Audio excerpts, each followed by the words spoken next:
Hello everyone, कैसे हैं आप लोग। तो आ गए हम आज एक और वीडियो लेके। दिल्ली के बीचों बीच एक ऐसा मंदिर है जो आपको वैष्णो देवी माता के दर्शन का फील दे सकता है, बिना जम्मू जाए, बिना पहाड़ों पे चढ़े। ये है गुफा वाली मंदिर, जिसे लोग शिव मंदिर के नाम से भी जानते हैं। यह है जी ब्लॉक प्रीत विहार में, और यहाँ से नज़दीक मेट्रो स्टेशन भी प्रीत विहार मेट्रो स्टेशन ही है। तो यहाँ से मंदिर तक की दूरी लगभग 1 किलोमीटर है। या तो आप पैदल जा सकते हैं, या तो आप एक छोटा सा ई रिक्शा का राइड ले सकते हैं, जो आपसे 20 रुपए लेगा और सीधा मंदिर तक पहुँचाएगा। तो फिर चले दर्शन के लिए। तो ये मंदिर सिर्फ एक टेंपल नहीं, एक सोच से बना था। कहा जाता है कि 1987 में यहाँ सिर्फ एक छोटा सा शिव मंदिर होता था। मंदिर के प्रधान जब एक दिन वैष्णो देवी कटरा के दर्शन के लिए गए तो उन्होंने देखा बहुत सारे ऐसे लोग हैं जो किसी वजह से वैष्णो देवी नहीं जा पाते। उसी पल उनके मन में ख्याल आया, क्यों ना दिल्ली में एक ऐसा मंदिर बनाया जाए जहाँ लोगों को वैष्णो देवी जैसा ही अनुभव मिल सके। और तब से शुरुआत हुई गुफा वाली मंदिर की। इस मंदिर से जुड़ी एक और खास बात यह है कि इस मंदिर का निर्माण केवल चंदे के पैसों से किया गया है। मंदिर की गुल्लक में जो भी चंदा आया करता था, उसी से मंदिर का निर्माण कार्य किया जाता था। ये मंदिर सुबह 5 बजे से दोपहर 12 बजे तक खुलता है और इसके बाद शाम 5 बजे से रात 9 बजे तक श्रद्धालु दर्शन के लिए जा सकते हैं। जैसे ही मैं मंदिर के अंदर गई, सामने ही कृष्ण जी की सुंदर मूर्ति थी, हाथ में बांसुरी, चेहरे पे हल्की मुस्कान, आसपास गोपियां, जैसे समय थम सा गया हो। भक्ति, प्रेम और श्रद्धा से भरे हुए चेहरे। हर मूर्ति इतनी बारीकी सी बनी है जैसे पत्थर नहीं, भावनाएं हो। आइए आगे चलते हैं। यहाँ की सबसे खास बात है ये शेर के मुंह के रूप में बना प्रवेश द्वार, और यहीं से शुरू होती है एक 140 फुट लंबी गुफा। शेरा वाली माता, उनके साथ हमेशा एक शेर होता है जो उनका वाहन भी है और उनके शौर्य और रक्षा का प्रतीक भी। इसलिए इस मंदिर का एंट्रेंस भी शेर के मुंह के रूप में बनाया गया है। अंदर से कर्व्ड पाथ, छोटे छोटे टर्न्स, ठंडी हवा, दीपक की रोशनी और घंटियों की हल्की आवाज सब मिलकर एक स्पिरिचुअल वाइब्रेशन बनाते हैं। अंदर चलते हुए ऐसा लगता है जैसे दुनिया के सब डर पीछे छोड़े जा रहे हों।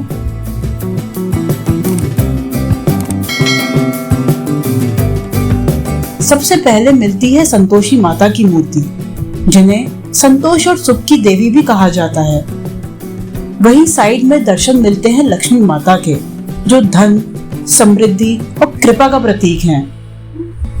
उनके दर्शन करके जैसे ही आप थोड़ा और आगे जाते हो तो अंदर से बेल्स की गूंज और तेज होने लगती हैं और सामने नजर आती है माँ वैष्णो देवी की पवित्र मूर्ति, 3 पिंडी स्वरूप में, जो है माँ काली, माँ लक्ष्मी और माँ सरस्वती एक ही जगह विराजमान है। इस समय का माहौल सच में अद्भुत होता है। सुकून भरे पल, भक्ति की खुशबू, दीपक की रोशनी आपको अंदर से शांत कर देती है। वहीं ऊपर हनुमान जी की मूर्ति भी देखेंगे आप, जैसे वो उस मंदिर को प्रोटेक्ट कर रहे हो। लगता है जैसे ये केव सिर्फ पत्थर और पेंट नहीं, एक लिविंग डिवाइन एनर्जी है जो सब कुछ महसूस कर रही है। वहीं से आगे जाते हैं तो बहुत ही प्यारी आकृतियां देखने को मिलती हैं। आगे जाके भैरव बाबा के दर्शन मिलते हैं, जिन्हें माँ के दर्शन के बाद प्रणाम करना पवित्र माना जाता है। जैसे ही मैं आगे बढ़ी, सामने एक इतनी बड़ी और डिवाइन गणेश जी की मूर्ति थी। बस एक मोमेंट के लिए सब कुछ रुक गया और उनके सामने उनका छोटा सा चूहा वाहन। सिंपल लगता है पर उसके पीछे बहुत डीप मीनिंग है। छोटी सी शक्ति भी अगर सही डायरेक्शन में हो तो बड़े से बड़ा काम कर सकती है। यहाँ खड़े होके बस एक ही वाइब आई, विघ्नहर्ता के सामने सब टेंशन छोटी लगती है। गणपति बप्पा मोरया। प्रोमाइसेस में आसपास एनिमल स्कल्पचर्स भी देखने को मिलेंगे। ये मंदिर सभी उम्र के भक्तों को अपनी ओर आकर्षित करता है, चाहे वो बच्चा हो या युवा या बुजुर्ग। सभी उम्र के लोगों के लिए यहाँ कुछ ना कुछ विशेष है। आगे बढ़ते हुए कई सुंदर मूर्तियां दिखाई देती हैं। हर मूर्ति कुछ न कुछ सिखाती है। इन सब में से सबसे खूबसूरत मूर्ति है राधा कृष्ण की। उनकी मुस्कान और एक दूसरे को देखने का तरीका बस दिल को छू जाता है। सच में ये मूर्तियां सिर्फ पत्थर नहीं, हमारे जीवन और रिश्तों की पहचान है। केव के ऊपर से ही विजिबल शिवा की मूर्ति पूरे कॉम्प्लेक्स को एक स्ट्रॉन्ग शिवा ऑरा देती है, इसलिए लोग इसे शिवा मंदिर भी बोलते हैं। अब हम पहुंच गए हैं मंदिर के उस हिस्से में जहां एक छोटी सी गुफा का रास्ता दिखता है। थोड़ा झुककर जब हम अंदर जाते हैं तो ठंडी हवा और दियों की रोशनी एक अलग ही शांति देती है। यहाँ है माँ चिंतपूर्णी, जो माँ शक्ति का एक रूप मानी जाती हैं। कहा जाता है कि जो भी भक्त सच्चे मन से अपनी चिंताएं यहाँ छोड़ता है, माता उसकी मनोकामना पूरी करती हैं। यहाँ है माँ ज्वाला देवी, अग्नि स्वरूपा मानी जाती हैं। ये माता उस शक्ति का प्रतीक है जो अंधकार में भी उजाला लाती हैं। यहाँ है माँ कात्यायनी, जो हमें हर कठिनाई में शक्ति और साहस देती है। ये गुफा छोटी है, पर इसका अनुभव दिल से बहुत बड़ा असर छोड़ जाता है। आगे बढ़ते ही एक ऐसी जगह आती है जहाँ 111 छोटे छोटे शिवलिंग एक साथ स्थापित हैं। जब भक्त यहाँ अभिषेक करते हैं तो पूरे वातावरण में एक अद्भुत शांति और ऊर्जा महसूस होती है, जैसे हर शिवलिंग से ओम नमः शिवाय की गूंज उठ रही हो। यह है मन्नत का पेड़। लोग अपनी मन्नत यहाँ बांधते हैं, चुन्नी या धागे से, और जब मन्नत पूरी हो जाए तो वापस आकर उन्हें खोल देते हैं।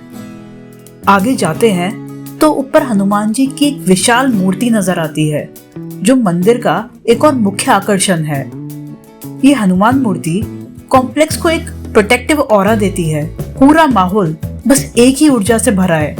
जय श्री राम। अब हम चलते हैं मंदिर के मेन टेंपल की ओर।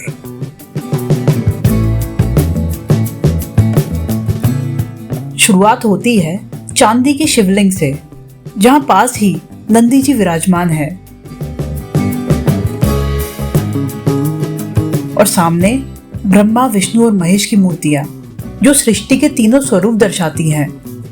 यहाँ आकर हम आशीर्वाद लेते हैं और आगे बढ़ते हैं, जहाँ गणेश जी की मनमोहक मूर्ति दर्शन देती है विघ्नहर्ता के रूप में। थोड़ा और आगे चलकर विष्णु जी और माँ लक्ष्मी जी के दर्शन होते हैं।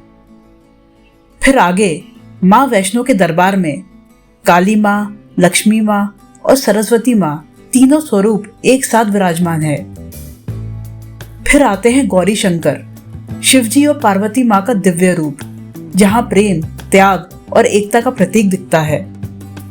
और फिर सामने राम दरबार, श्री राम, सीता माँ, लक्ष्मण जी और उनके चरणों में हनुमान जी। बस सिर अपने आप झुक जाता है। यहाँ आकर लगता है जैसे हर देवी देवता एक ही शक्ति बनकर आशीर्वाद दे रहे हों। क्या आपने कभी 56,000 किलो का शिवलिंग देखा है? यहाँ मंदिर में एक ऐसा विशाल शिवलिंग स्थापित है जिसमें 12 ज्योतिर्लिंगों के स्वरूप एक साथ मौजूद हैं। इसका आकार 24 फुट चौड़ा और 16 फुट ऊंचा है, देखने में बेहद अद्भुत। कुछ लोग इनको मिनी पिलग्रिमेज का एक शॉर्टकट कहते हैं। अब हम पहुंच गए हैं मंदिर के प्रांगण में, जहां नवग्रहों की सुंदर मूर्तियां स्थापित हैं। सूर्यदेव, चंद्र, मंगल, बुध, गुरु, शुक्र, शनि, राहु और केतु, हर एक ग्रह का यहाँ अपना स्थान और अपनी एनर्जी है। ये जगह सच में पॉजिटिव वाइब से भरी हुई लगती है।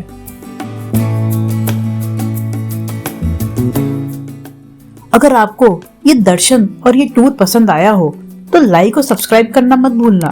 और हाँ, कमेंट्स में जय माता दी लिखते जाइए, इससे एक पॉजिटिव वाइब्रेशन होती है। Thank you for watching. See you in the next video.